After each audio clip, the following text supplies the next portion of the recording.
మళ్ళీ ఆనాడు దత్తత పేరు మీద కృష్ణానది జలాలు తెస్తామని ఈ ప్రాంతాన్ని అభివృద్ధి చేస్తామని మాటిచ్చి మోసం చేసిన టీఆర్ఎస్ సన్నాసులు ఇవాళ ఎట్లకెళ్ళి ఓటు అడుగుతారని నేను అడుగుతున్నా.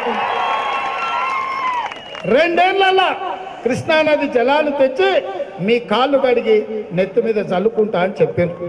ఇవాళ 5 ఏళ్ళు అయింది, మళ్ళీ ఓట్లు వచ్చినాయి. కృష్ణానది ఎక్కడ పోయింది? పాలమూరు రంగారెడ్డి పథకం ఎండిపోయింది. ఆనాడు నేను తెచ్చిన నారాయణపేట కొడంగల్ పథకాన్ని కాల రాసిండ్రు, కాలగర్భంలో కలిపేసిండ్రు. మిత్రులారా, ఈ కొడంగల్ నియోజకవర్గంలో మా గొల్లకూర్మలు ఎక్కువ మంది ఉన్నారు.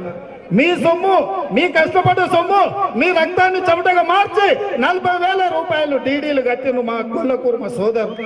మీ పైసలు కట్టించుకుండ్రు. మీకు గొర్రెలు ఇచ్చిండ్రా అని నేను అడుగుతున్నా. ఇచ్చిరా?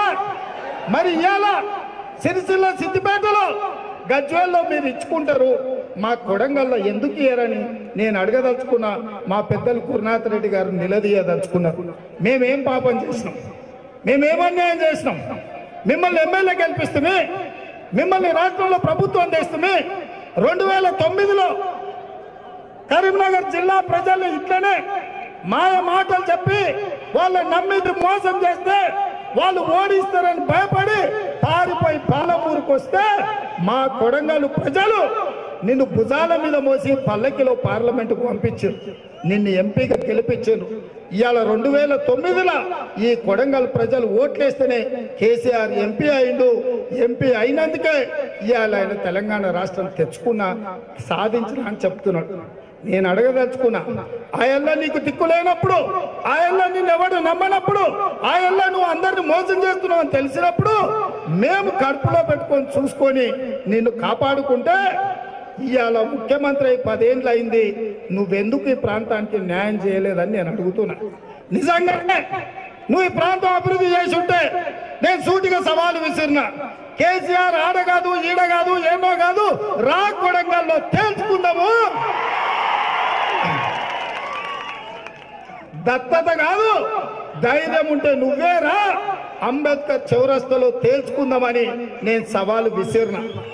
నిజంగానే కృష్ణానది జలాలు తెచ్చుంటే మా గొల్లకుర్మ సోదరులకు మీరు గొర్రెలు ఇచ్చుంటే, ఈ ప్రాంతంలో జూనియర్ కాలేజీలు కట్టించుంటే, కోస్గిలో మీరు ఆడపిల్లలకు డిగ్రీ కాలేజ్ తెచ్చుంటే, మా పాలిటెక్నిక్ కాలేజీలు ఇంజనీరింగ్ కాలేజ్ చేసి ఉంటే నీకు ధైర్యం ఉండే నువ్వు కొడంగల్లో పోటీ చేసేటోడు.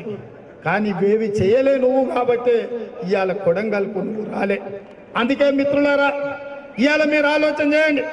గ్రామాలలో గ్రూపులు ఉండొచ్చు, గుంపులు ఉండొచ్చు, పార్టీలు ఉండొచ్చు, పట్టింపులు ఉండొచ్చు.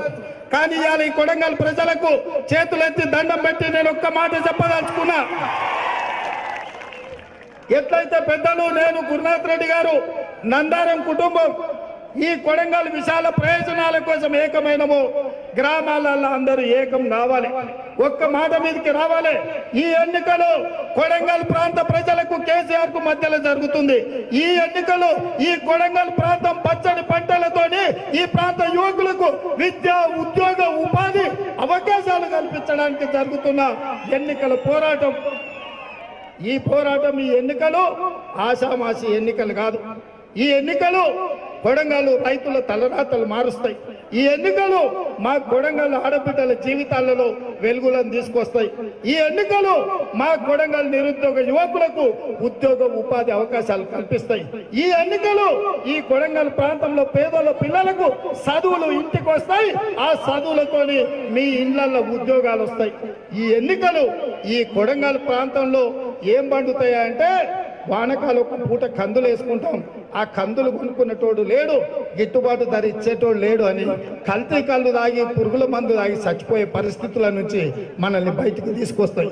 ఈ ఎన్నికలు మన జీవితాలను, మన భవిష్యత్తును, మన భవిష్యత్ తరాల పిల్లల యొక్క భవిష్యత్తును తీర్చిదిద్దుతాయి.